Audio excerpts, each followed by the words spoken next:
عليكم ورحمة الله وبركاته. ودي شقة في الدور ال11، أسانسير شغال ما شاء الله عليه، 4 غرفات مرتاح. الشقة كاملة العدادات كهرباء ومية وغاز. الشقة مساحتها 120 متر صافي، 3 أوض ريسبشن ما شاء الله عليه، تشطيب عريس. عداد الغاز اهوت راكب. الشقة في الدور ال11، البرج 15 دور. ده ريسبشن معانا قطعتين على الشارع. الشقة تاني نمرة من الشارع 10 مستشارين، خطوات للحي وفتح الله وبيتك. دي البلكونة معانا اهيت. ده شارع 10 مستشارين، تاني نمرة من الشارع 10 مستشارين.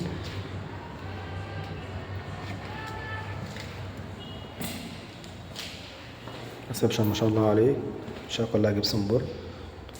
كده عندنا أول غرفة معانا على الشارع برضو. الأوض كلها ما شاء الله عليها 4 في 4.5 مرتاحة. أي أوضة فيهم أوضة نوم. هنا بطول التوزيع فيها الأوضتين التانيين والمطبخ والحمام. وكده عندنا ريسبشن وأوضة.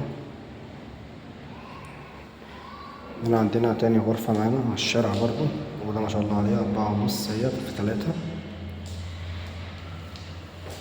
ده شباك طبعا على الشارع.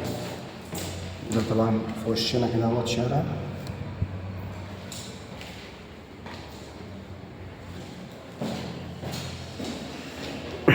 ودي الأوضة التالتة برضو، بلكونة جيب. الأوض كلها ما شاء الله عليها، الأوض كلها 4 في 4.5 مرتاحة. أي أوضة فيهم أوضة نوم. دي بلكونة جيب طبعا، بلكونتين. الشقة مش محتاجة أي مصروف خالص.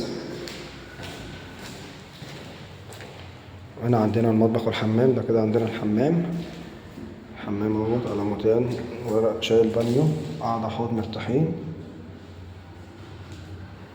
واحنا شايفين عداد المية كمان اهوت راكب.